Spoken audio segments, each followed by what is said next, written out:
Courtroom crowd laughed at the Vietnam vet's ID until the judge saluted him.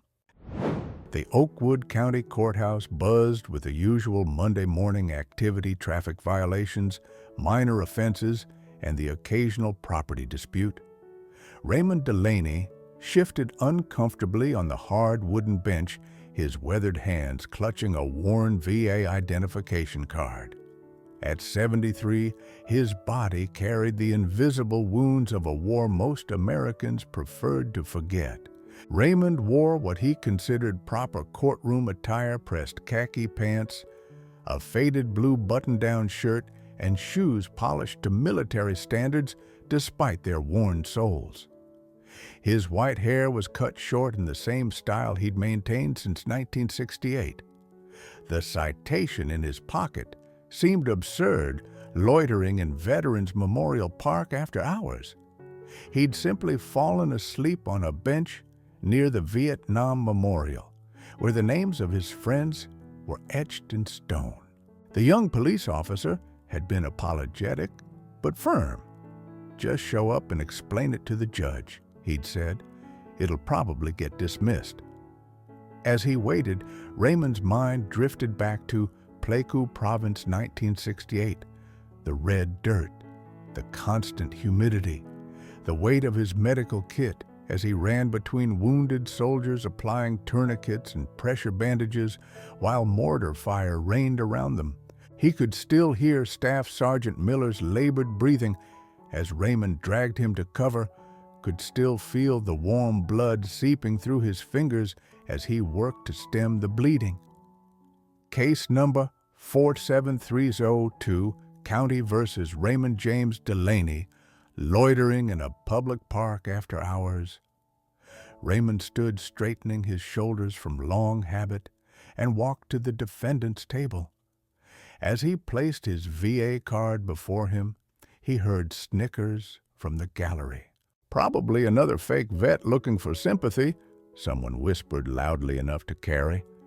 "Doesn't look like much of a hero to me." Raymond's face remained impassive, though the words stung.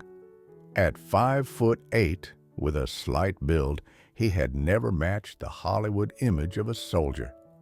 Even in his youth, people had expressed surprise when he mentioned his service. Judge Caroline Whitmore glanced up from her file, her keen gray eyes taking in the elderly man standing at attention before her bench. "Mr. Delaney, you're charged with loitering in Veterans Memorial Park after hours. How do you plead?" "Not guilty, Your Honor," Raymond replied, his voice steady.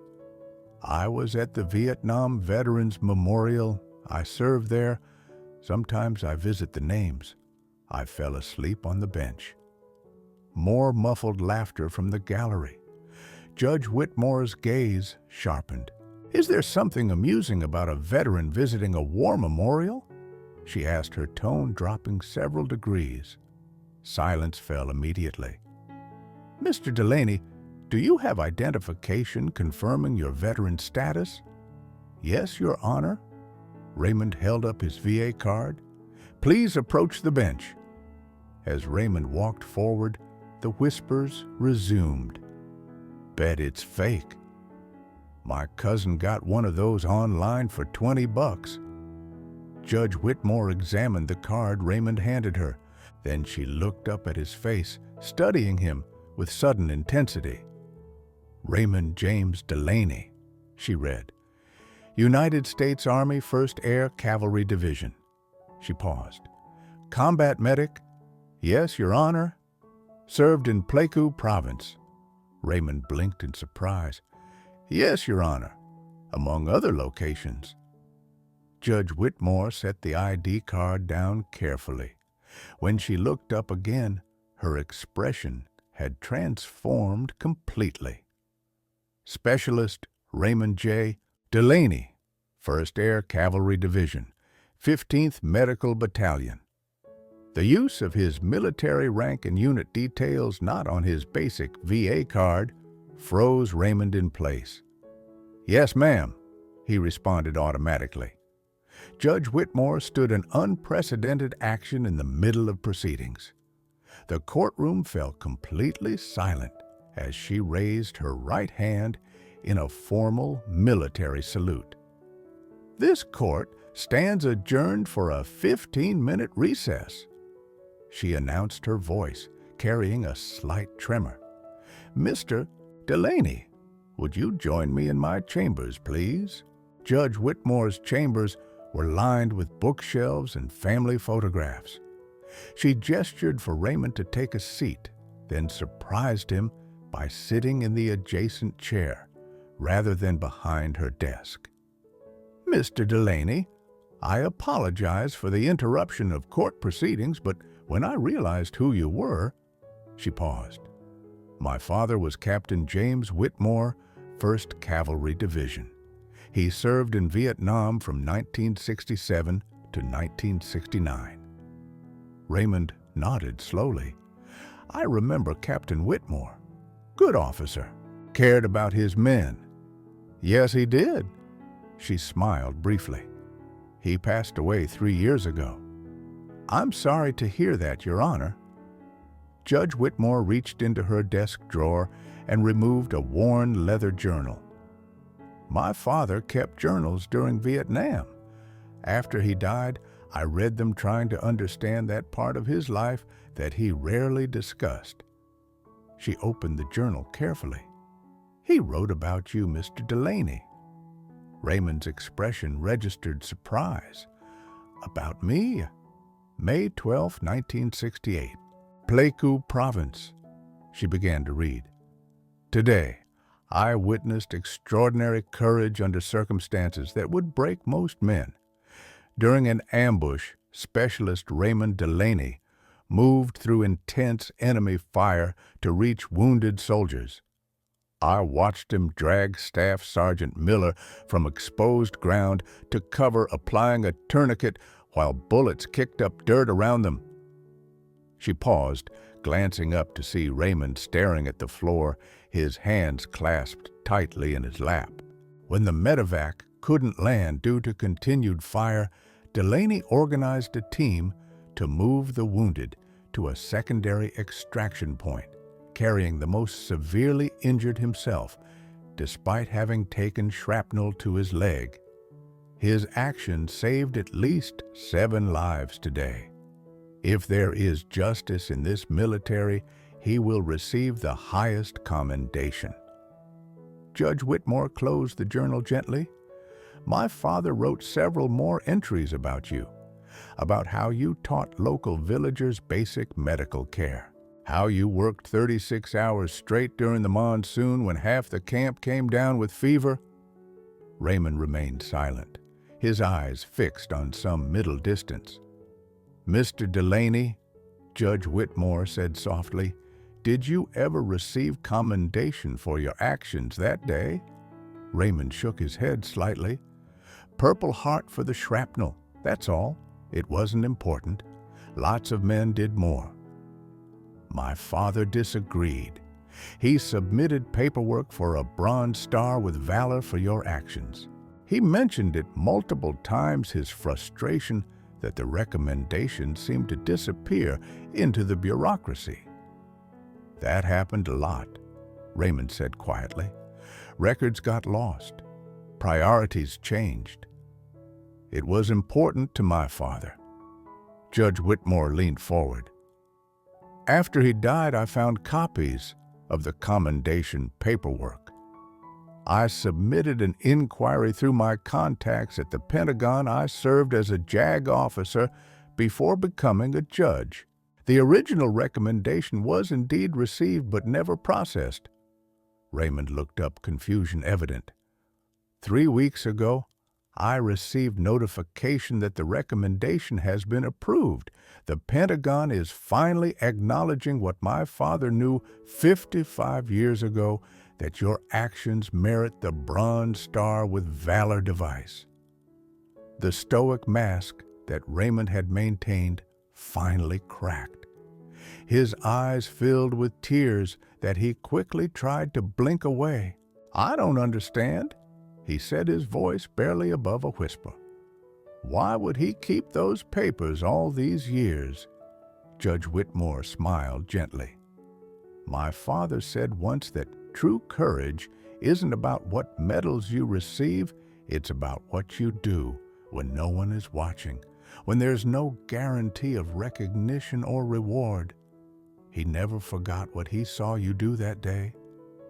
She stood and walked to her desk, opening another drawer.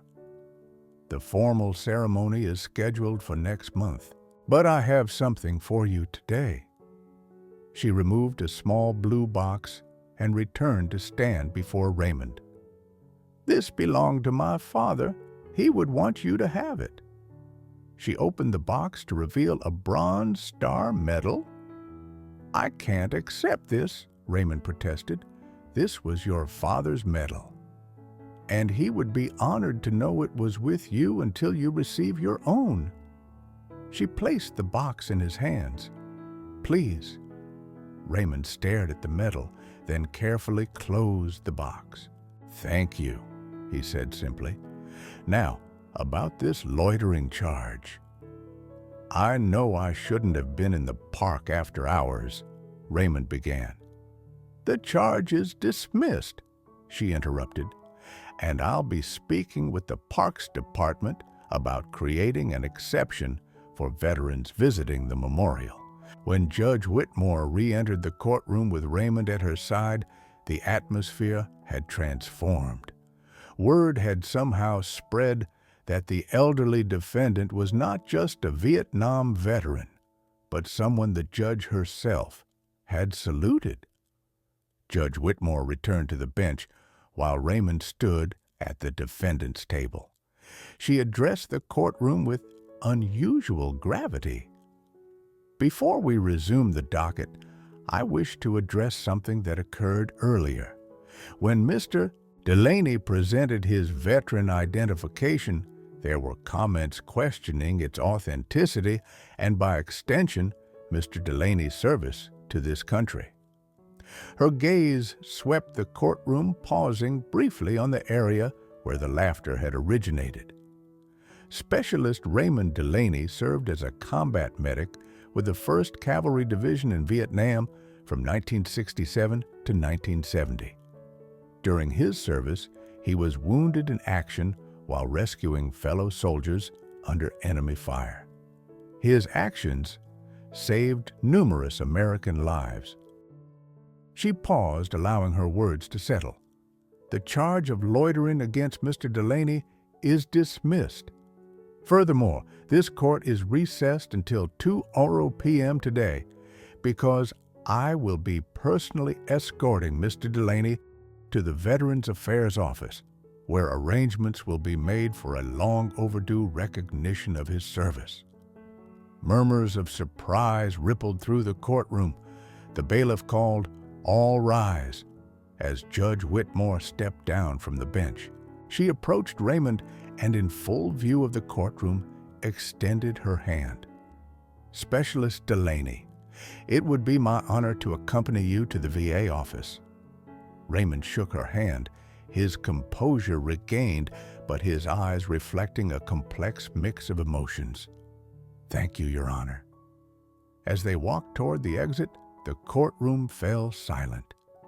Then, from the back row, a man in his 60s, himself a veteran, judging by the Vietnam veteran's cap he wore, stood and saluted. One by one, others throughout the courtroom rose to their feet. No one spoke. No one needed to. The Veterans Affairs Regional Office was housed in a modern glass building downtown. As Judge Whitmore and Raymond entered, heads turned at the unusual sight of a judge in full robes, accompanying an elderly man in civilian clothes. "Judge Whitmore," the receptionist greeted her with surprise. "We weren't expecting you until next month for the ceremony." "Change of plans, Susan," the judge replied. "Is Director Callahan available?" "It's regarding Specialist Delaney." While they waited in the director's office, Raymond grew increasingly uncomfortable with the attention. "Your Honor, this isn't necessary. The dismissal of charges was more than enough." "Mr. Delaney, this isn't about the charges. This is about setting right a 55-year-old oversight." Director Callahan entered a tall woman with silver hair and a brisk manner that softened when Judge Whitmore explained the situation. "Specialist Delaney," Callahan said, extending her hand, "it's an honor to meet you. We've been working on your case since Judge Whitmore brought it to our attention." "I don't understand what's happening," Raymond admitted. "What's happening," Callahan explained, "is that we're expediting the formal recognition of your Bronze Star with Valor. The paperwork has been processed, but typically these things take time. However, given the circumstances—" She was interrupted by a knock at the door. A young aide entered, whispering something to Callahan, whose eyebrows rose in surprise. "It seems word travels fast," she said. "There's a Colonel Matthews here from the Pentagon Liaison Office. He was in town for another matter, but heard about your case." Before Raymond could process this information, the door opened again, admitting a distinguished officer in full dress uniform. Colonel Matthews approached Raymond with an expression of profound respect.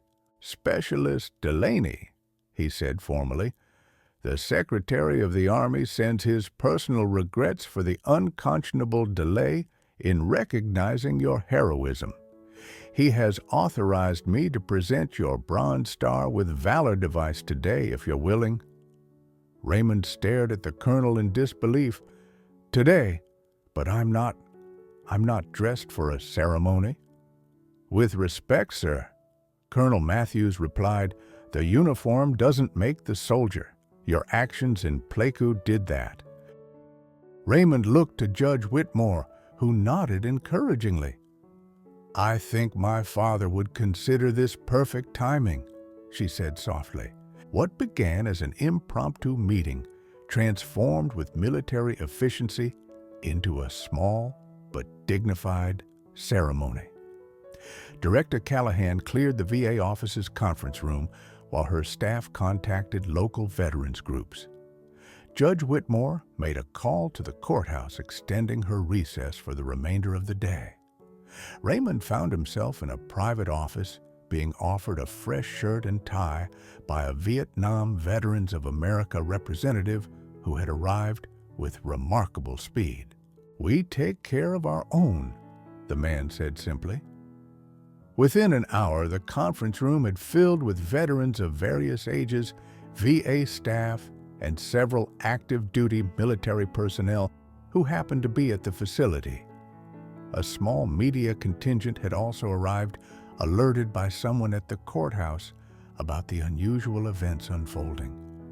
Raymond stood before a hastily arranged podium, the American flag positioned carefully behind him. Colonel Matthews read the citation with formal precision. "The Bronze Star Medal with Valor is awarded to Specialist Raymond J. Delaney, United States Army, for heroism in connection with military operations against a hostile force." Specialist Delaney distinguished himself by exceptionally valorous actions on 12th of May 1968 while serving as a combat medic with the 1st Cavalry Division in Pleiku Province, Republic of Vietnam. As the colonel continued detailing Raymond's actions, moving through enemy fire to reach wounded soldiers, organizing their evacuation while wounded himself, Raymond's mind returned to that chaotic day. He didn't remember being brave. He only remembered the fear, the determination not to let another soldier die the faces of the men he treated. His courageous actions and devotion to duty were in keeping with the highest traditions of military service and reflect great credit upon himself, the 1st Cavalry Division, and the United States Army. Colonel Matthews pinned the Bronze Star with its distinctive V device to Raymond's borrowed shirt. Then he stepped back and rendered a perfect salute. The room erupted in applause. Veterans of different eras, Vietnam, Desert Storm, Iraq, Afghanistan, approached to shake Raymond's hand. Many simply nodded, understanding that words were inadequate for the shared experiences that bound them across generations. A reporter asked for a statement. Raymond hesitated, unaccustomed to attention and uncomfortable in the spotlight. "I just did what any medic would have done," he said finally. "The real heroes are the ones who didn't come home. Their names are on that wall in the park. That's why I go there to remember them." As the impromptu reception continued, Judge Whitmore approached with an elderly man leaning on a cane. "Specialist Delaney," she said, "there's someone who wanted to meet you." The man extended a trembling hand. "Staff Sergeant David Miller," he introduced himself. "You pulled me out of a rice paddy in '68. The doctor said I wouldn't make it. I've been living on borrowed time for 55 years, time you gave me." Raymond stared in disbelief at the man whose blood had once covered his hands, whose labored breathing he had monitored throughout a long night, whose name he had included in his silent remembrances at the memorial. "You survived," Raymond said, his voice barely audible. "4 kids, 9 grandchildren, 2 great-grandchildren as of last month." Miller's eyes filled with tears. "All because you wouldn't give up on me when others did." The two men embraced, transcending rank and time, in the shared understanding of what had bound them together across half a century. 1 month later, Raymond Delaney stood before a much larger gathering at the official Pentagon ceremony, this time properly attired in a new suit purchased for the occasion. The bronze star with Valor that Colonel Matthews had pinned to his borrowed shirt now rested in a display case at home, replaced today by the official medal presented by the Secretary of the Army himself. In the front row sat Judge Caroline Whitmore alongside her mother and siblings. Next to them was Staff Sergeant Miller, with his extended family 3 generations alive because of Raymond's actions on a distant battlefield decades ago. Representatives from the 1st Cavalry Division had flown in for the ceremony, along with several veterans who had served with Raymond in Vietnam. The citation was read again, this time with full military honors. When the Secretary of the Army asked if Raymond would like to say a few words, he approached the microphone with the same quiet dignity that had characterized his life. "I stand here today not for myself," Raymond began, his voice steady, "but as a representative of all the combat medics who served in Vietnam. Many performed acts of courage far greater than mine, often without recognition. Some gave their lives trying to save others." He paused, surveying the audience. "For many years I believed that what happened in Vietnam should stay in Vietnam. The memories were too painful, the homecoming too difficult. But I've come to understand that silence doesn't heal wounds. It only allows them to fester in darkness." Raymond gestured toward Miller and his family. "Looking at David Miller's grandchildren today, I'm reminded that our actions create ripples that extend far beyond what we can see. Each life saved or lost affects countless others across generations. This recognition isn't just about what happened in Pleiku in 1968. It's about acknowledging that the past remains alive in the present and that it's never too late to honor truth." After the ceremony, a Pentagon official approached Raymond with an unexpected proposition. The Army Medical Department was establishing a new training program emphasizing battlefield ethics and psychological resilience for combat medics. Would Raymond consider serving as a consultant sharing his experiences with a new generation of military medical personnel. 6 months later, Raymond stood before a class of young Army medics at Fort Sam Houston. The classroom walls displayed modern medical equipment alongside historical photographs of medics from previous conflicts: World War II, Korea, Vietnam, Iraq, Afghanistan, a visual reminder of the lineage these students were joining. A combat medic exists in the space between destruction and healing, Raymond told them. You will witness humanity at its worst and its best often in the same moment. You will make split-second decisions that haunt you for decades. You will save lives and lose them. You will carry the weight of both. A young woman in the front row raised her hand. Sir, how did you handle the psychological impact? We have training for that now, but you didn't back then. Raymond nodded, appreciating the directness of the question. We didn't talk about it. That was the problem. We came home and tried to forget, which is impossible. What I've learned, what I wish I'd known then, is that the experiences that damage you can also be the ones that give your life meaning if you find the right context for them. After class, the program director showed Raymond to a newly dedicated space in the training facility, the Raymond J. Delaney Center for Medical Ethics and Resilience. A photograph of a young specialist Delaney in Vietnam hung beside the entrance alongside Captain Whitmore's journal entry describing his actions in Pleiku. Your story has already changed how we approach training, the director explained. We're incorporating more ethical decision-making scenarios and emphasizing the long-term impact of battlefield choices. That evening, Raymond returned to his hotel room and found an email from Judge Whitmore.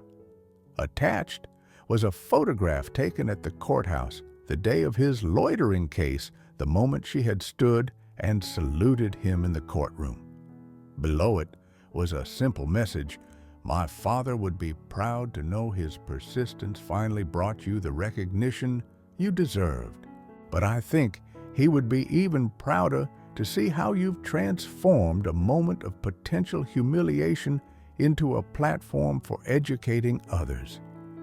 The true measure of heroism isn't just what we do in moments of crisis, but how we carry those experiences forward to benefit others.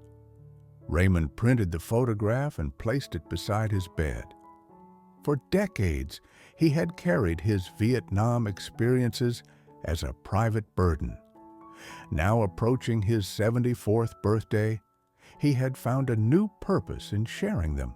Back in Oakwood County, the Parks Department had instituted a new policy allowing veterans 24-hour access to the war memorials.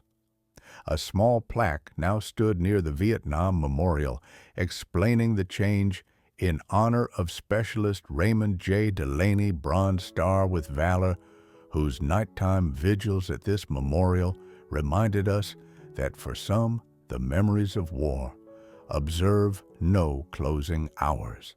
The courthouse where Raymond had once stood, accused of loitering, now hosted a monthly veterans legal clinic established by Judge Whitmore to help veterans navigate legal issues related to their service.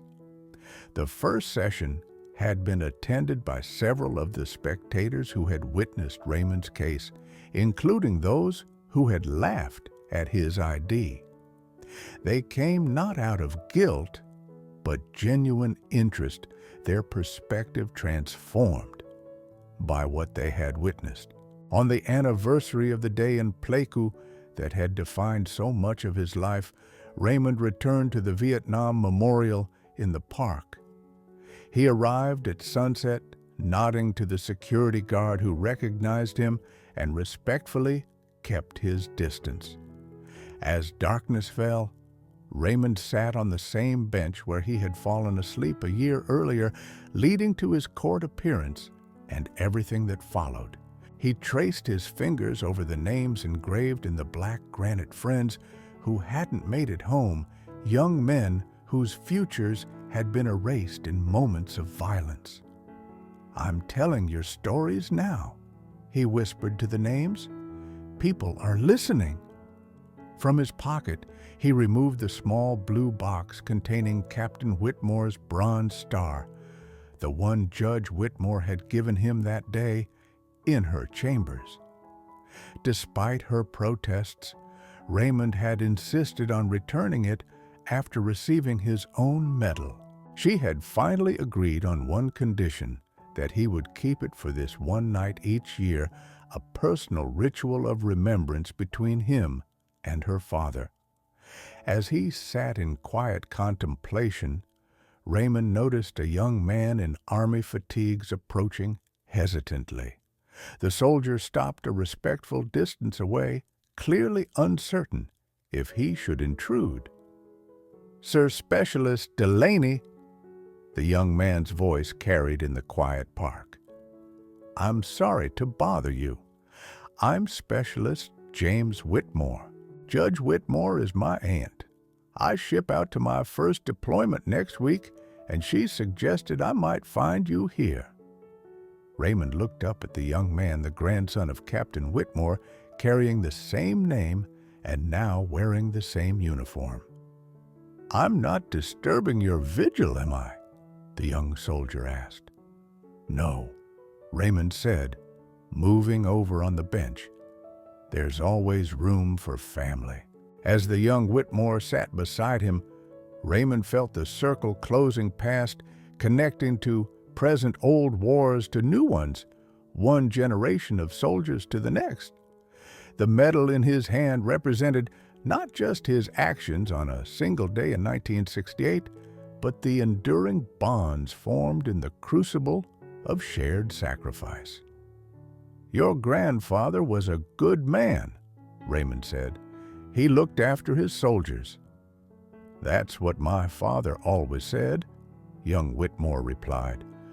"I never met him, but his journals, they helped me understand why I wanted to serve." Raymond nodded, understanding completely. "Would you like to hear about him, about what he was like over there?" "I would, sir, very much."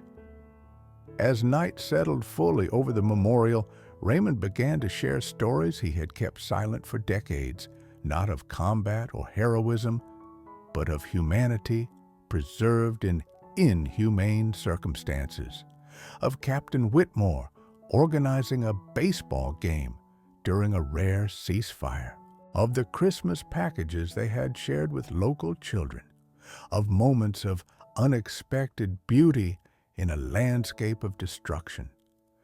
The names on the wall listened silently as Raymond's stories brought them briefly back to life, not as casualties, but as the young men they had been, with hopes and fears and small acts of kindness that had gone unrecorded in official histories, but lived on in the memories of those who had served alongside them. In that moment, Raymond understood that recognition wasn't just about medals or ceremonies. It was about bearing witness to suffering and courage, to failure and redemption, to the full complexity of human experience in extraordinary circumstances.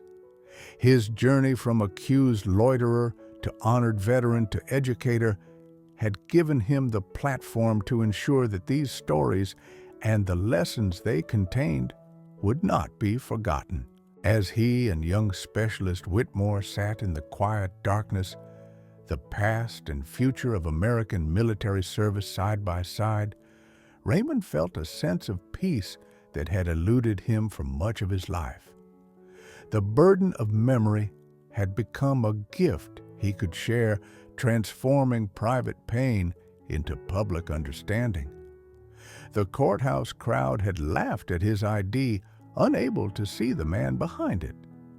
Judge Whitmore had saluted him, recognizing not just his service, but his humanity. Both reactions had shaped his journey from invisibility to acknowledgement, from silence to voice, from isolation to community. Tomorrow, Raymond would return Captain Whitmore's medal to the judge's safekeeping for another year. He would continue his work with young medics, sharing hard-earned wisdom that no textbook could provide.